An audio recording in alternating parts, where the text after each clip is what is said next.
Eu estacionei do lado de fora e desliguei o motor. Por um minuto, fiquei só olhando para a janela iluminada da sala. Na minha cabeça, era uma surpresa. Uma boa notícia. Mas quando a porta da cozinha se abriu e minha mãe parou no meio do caminho, com o avental ainda na mão, eu entendi tudo antes de ela dizer uma palavra. Aquele carro não era bem-vindo ali. Não foi o que eles disseram. Foi o que não disseram. Foi o tom de voz usado para falar sobre o tempo. Foi como meu irmão olhou pela janela, fingindo interesse por qualquer coisa na rua, menos pelo carro prateado parado ali, que parecia uma nave espacial pousada no gramado do meu pai. Todo domingo era igual há 20 anos, lasanha, salada, e a conversa segura sobre o trabalho do governo e os preços do supermercado. Eu achava que, finalmente, tinha algo de bom e concreto para contribuir. Trouxe um vinho de $60. E o carro? A decisão de ir de carro para o jantar de domingo foi a última que tomei. Eu poderia ter pedido um táxi. Poderia ter pego carona com a minha prima, como sempre fazia desde que me mudei para o apartamento perto do centro. Mas alguma coisa dentro de mim, uma mistura infantil de orgulho e uma vontade quase desesperada de mostrar, insistiu. Eles vão ficar felizes por você, meu chefe tinha dito na sexta, depois de me emprestar o sedã de luxo para o fim de semana, um agrado pelo projeto bem-sucedido. É um carro, Marcos, não um troféu. Relaxa. Eu quis acreditar nele. O trânsito estava leve na saída da cidade, e a estrada que levava ao subúrbio onde meus pais moravam parecia mais estreita do que eu lembrava. O silêncio dentro do carro era opressivo. O ronco suave do motor me soava alto, como um anúncio. Quando virei na rua deles, a familiaridade do cenário, as árvores que eu via desde criança, a cerca quebrada da casa do Sr. Miller, o poste de luz que piscava, entrou em choque absoluto com a sensação do volumoso sedã sob minhas mãos. Era como se eu estivesse invadindo meu próprio passado com um objeto estrangeiro. Estacionei bem em frente, não no meio-fio mais adiante, como faria se estivesse no meu Corolla velho. Desliguei o motor. A respiração ficou presa no meu peito por um instante. Olhei para casa. A luz da sala de estar estava acesa, e eu conseguia ver a silhueta do meu pai na sua poltrona, provavelmente assistindo ao pré-jogo. A cortina da cozinha se moveu. Era minha mãe. Ela costumava ficar olhando pela janela, esperando a gente chegar. Apertei o botão para abrir a porta. O som do clunk da trava soltando-se, suave e caro, pareceu ecoar.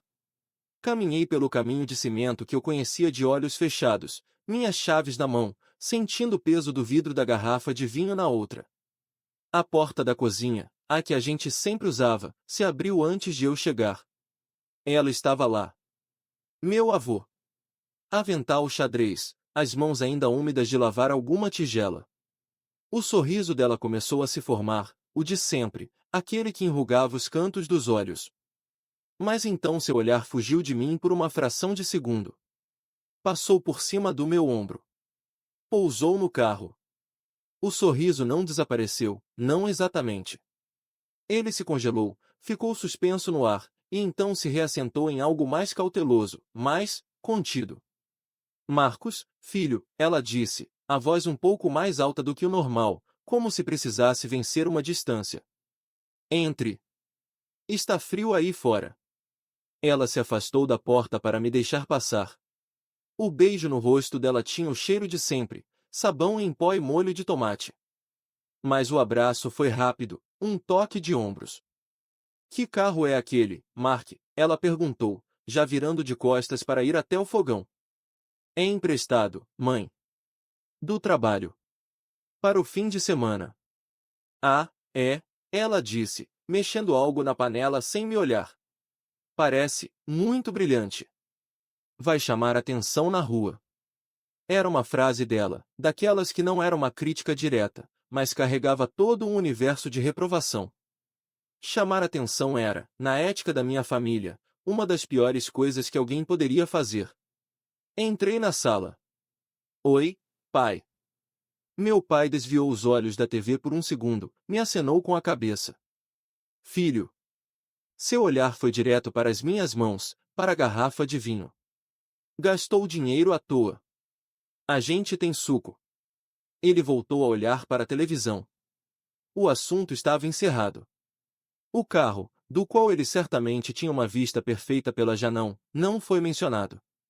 Meu irmão, Dave, chegou 5 minutos depois, com a esposa e os filhos. Ouvi o barulho da caminhonete velha dele rangendo no meio-fio. As crianças entraram correndo, o barulho normal. Dave deu um tapa nas minhas costas. E aí, irmão? Ouvi dizer que você chegou em estilo.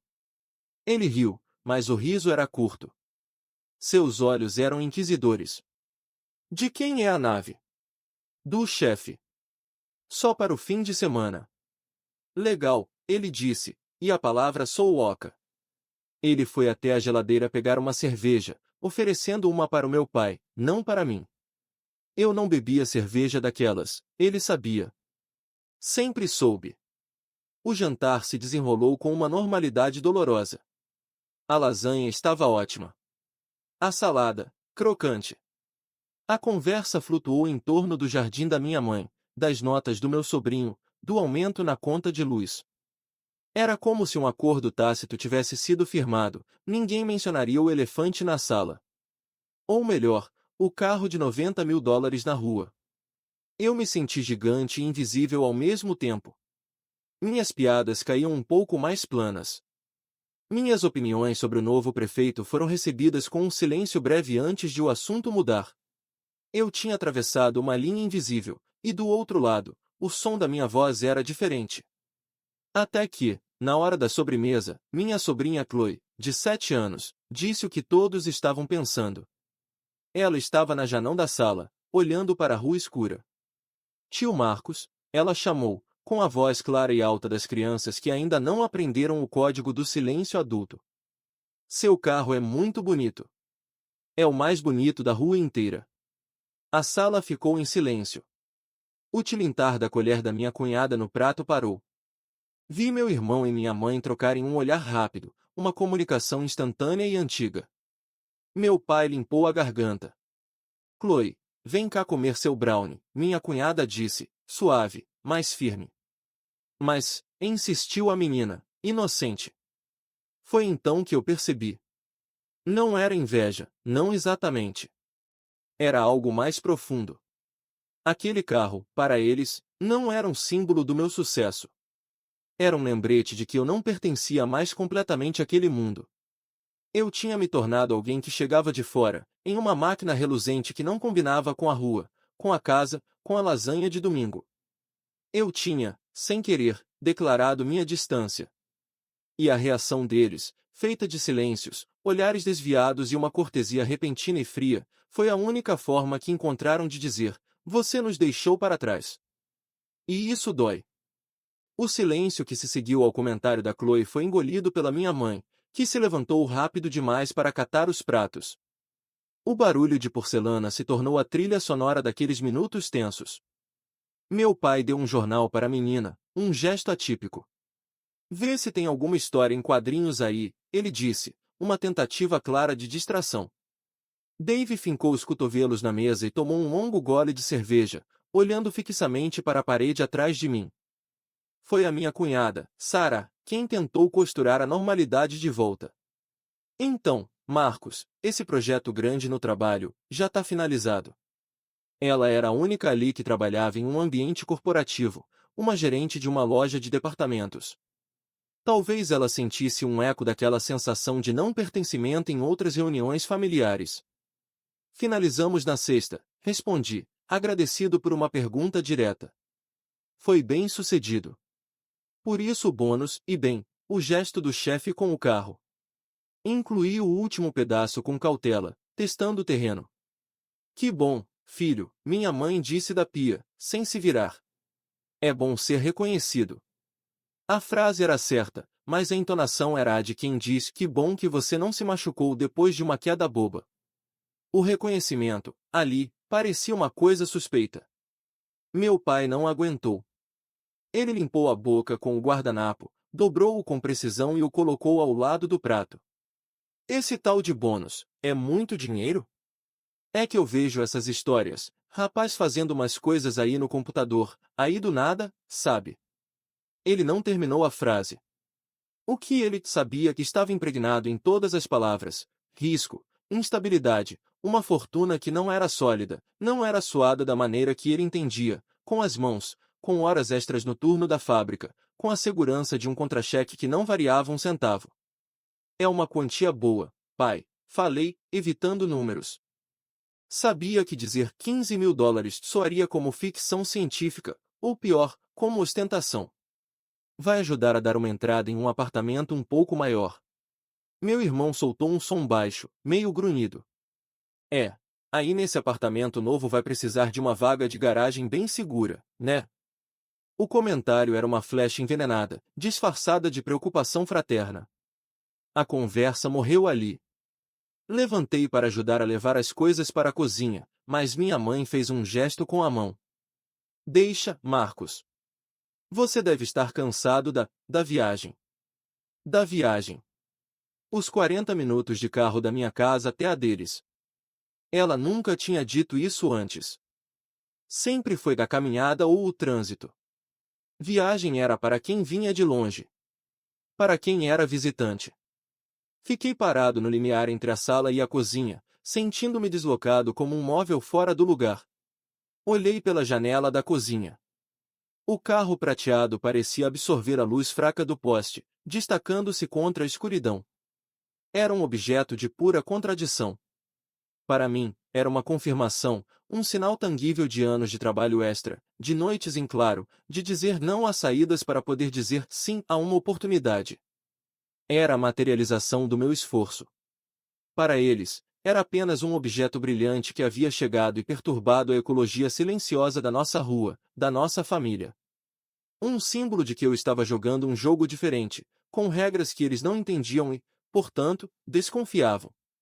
Quando as crianças foram para o quarto brincar e Sarah se juntou à minha mãe na cozinha para lavar a louça, um ritual feminino da casa do qual eu nunca fiz parte, Dave se levantou.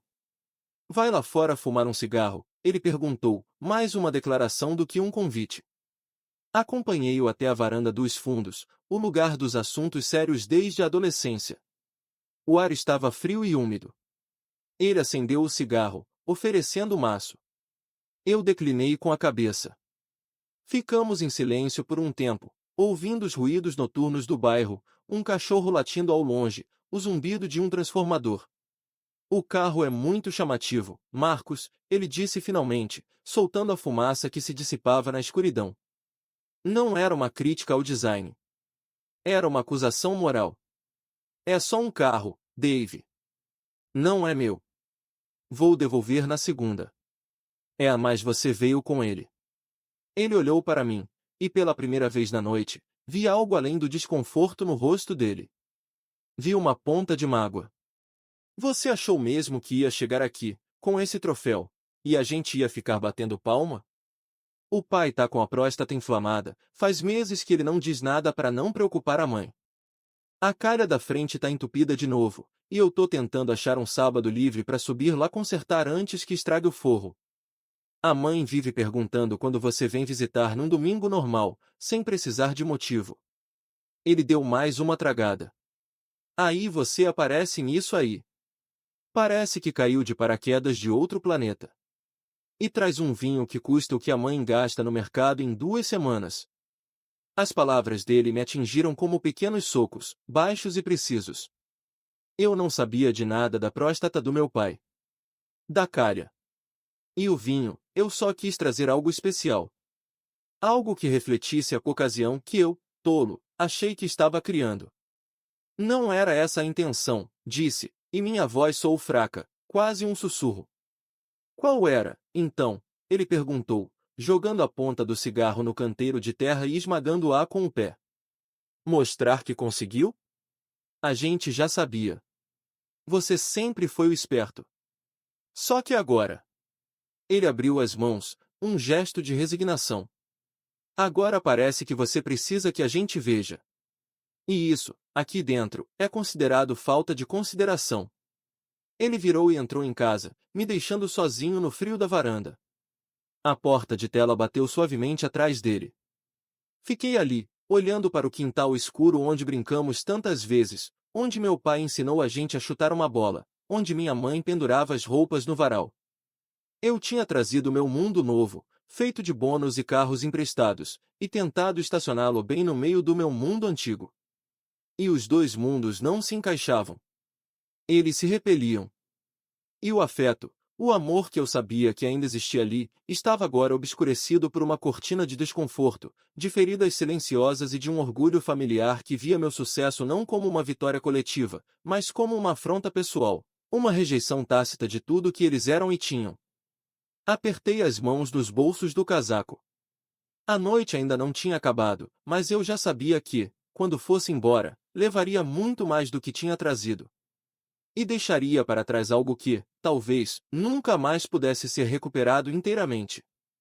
Quando voltei para dentro, a casa parecia ter se reorganizado em torno da minha ausência momentânea. Meu pai estava na sua poltrona, os olhos fechados, fingindo dormir, seu modo clássico de se retirar de uma situação desconfortável. Minha mãe e Sarah secavam a última louça, conversando em vozes baixas e rápidas sobre uma promoção na loja. Dave olhava para o celular na mesa da sala. A normalidade era uma fachada frágil, uma peça de teatro montada às pressas para os minutos finais da visita. Vou indo, anunciei, minha voz soando estranhamente alta no ambiente contido. Amanhã cedo tenho coisas para resolver. O alívio foi quase palpável. Minha mãe se secou as mãos no avental e veio até mim. Já, filho? Nem tomou um café. Era o protocolo falando, não o desejo real. Nos seus olhos, eu via confusão e uma ponta de tristeza. Ela não entendia por que a noite tinha saído dos trilhos, só sabia que tinha saído, e que de alguma forma, aquela máquina prateada lá fora estava no centro de tudo. Não, obrigado, mãe. O jantar estava ótimo, como sempre. A troca de beijos no rosto foi ainda mais rápida do que a da chegada. Meu pai abriu os olhos e se ergueu com um gemido exagerado, o da próstata que eu não sabia que doía. Cuidado na estrada, disse, um comando, não um pedido de cuidado. Ele me deu um aceno de cabeça. Um aperto de mão teria sido intimidade demais naquele momento. Dave se levantou. Te acompanho até o carro. Não era um oferecimento, era uma necessidade. Um último capítulo para ser encerrado. Sarah me deu um abraço rápido e sincero. Se cuida, Marcos. E parabéns mesmo pelo projeto. No ouvido, ela sussurrou, eles vão se acostumar. Só dá um tempo. Era um fio de esperança, vindo da única pessoa que talvez entendesse a ponte precária que eu tentava construir. Saí pela porta da cozinha, seguido por Dave. O ar noturno parecia ainda mais frio. Caminhamos em silêncio pelo lado da casa, até a calçada. O carro estava lá, imponente e estranho. Parecia ainda mais fora de lugar do que quando eu tinha chegado. Parei do lado do motorista, as chaves na mão. Dave ficou parado na frente do carro, cruzando os braços, olhando para o capô reluzente. Não era para ser assim, Dave, eu disse, a frustração finalmente escapando, misturada com uma vergonha profunda. Eu sei, ele respondeu, sem olhar para mim. Mas é que você não entende. Para o pai, um carro desse é uma coisa de outra pessoa. De gente que explorou, que teve sorte, que não vive a vida real. Quando ele vê você nele, mesmo que seja por 2 dias, ele não vê seu sucesso. Ele vê o filho dele sendo absorvido por um mundo que, na cabeça dele, é corrupto. É uma traição. Ele finalmente ergueu os olhos. E para a mãe, ela tem medo. Medo de que você goste tanto desse mundo novo, que você esqueça o caminho de volta para cá. As palavras do meu irmão, brutais em sua clareza, me cortaram pela base. Eu tinha sido tão ingênuo. Tão cego pelo meu próprio desejo de validação. Eu queria que eles vissem o resultado, sem entender que o resultado, na linguagem deles, era lido como um processo de separação. E para você? Perguntei, quase sem fôlego. Dave soltou um suspiro cansado. Para mim é só, mais uma coisa que a gente não tem em comum. Eu lido com funcionário que falta, com fornecedor que atrasa, com a pressão do aluguel da oficina. Você lida com códigos e reuniões com chefes que emprestam carro de $90.000. Como é que a gente conversa sobre isso? Eu não quero ouvir sobre seu bônus. E você não quer ouvir sobre o vazamento de óleo na caminhonete do Sr. Henderson. Ele deu um passo para trás. É só isso. A gente se tornou estranhos que compartilham uma história antiga. Não havia rancor na voz dele. Havia uma resignação terrível, uma aceitação de um fato geológico. Nossas placas tectônicas tinham se movido para direções diferentes, e o abismo entre elas era feito de silêncios e de assuntos não ditos. Entrei no carro. O interior cheirava a couro novo e limpeza. Um cheiro que, naquele momento, me enojou. Dei a partida. O motor acordou com um sussurro poderoso. Dave ainda estava parado na calçada. Acenei. Ele levantou a mão, um gesto breve, e virou as costas, caminhando de volta para casa. Na volta para a cidade, dirigi devagar. As luzes do subúrbio deram lugar às luzes mais brilhantes do centro. Mas pela primeira vez, aquelas luzes não me pareceram conquista. Pareceram isolamento. O carro, que era para ser um símbolo de que eu tinha chegado lá, agora era apenas uma cápsula luxuosa que me transportava para longe de tudo que era simples e verdadeiro na minha vida. Não devolvi o carro na segunda. Devolvi no domingo à noite, deixando na garagem do prédio do meu chefe com as chaves do milheiro. Na terça, liguei para a imobiliária e cancelei a visita ao apartamento maior. O bônus ficou parado na conta, um número sem propósito. E no domingo seguinte, peguei um táxi até a estação de trem, e de lá, um trem até a estação mais perto da casa dos meus pais. Caminhei as últimas 6 quadras, com uma garrafa de suco de uva e um pacote de biscoitos que minha mãe gosta. Não havia nada para mostrar. Apenas eu. Quando minha mãe abriu a porta, seu olhar foi direto para a rua, procurando. Não viu nada além da caminhonete do Dave e o carro velho dos vizinhos. O sorriso que se formou então foi lento, mas chegou até os olhos. Entra, filho. Tá frio aí fora. Era apenas um começo. As cicatrizes da noite do carro ainda estavam lá, visíveis nos olhares mais cautelosos do meu pai, nas perguntas evitadas do Dave. Mas era um começo no lugar certo, a pé, de mãos vazias, sem nenhum troféu para atrapalhar o caminho de volta para casa.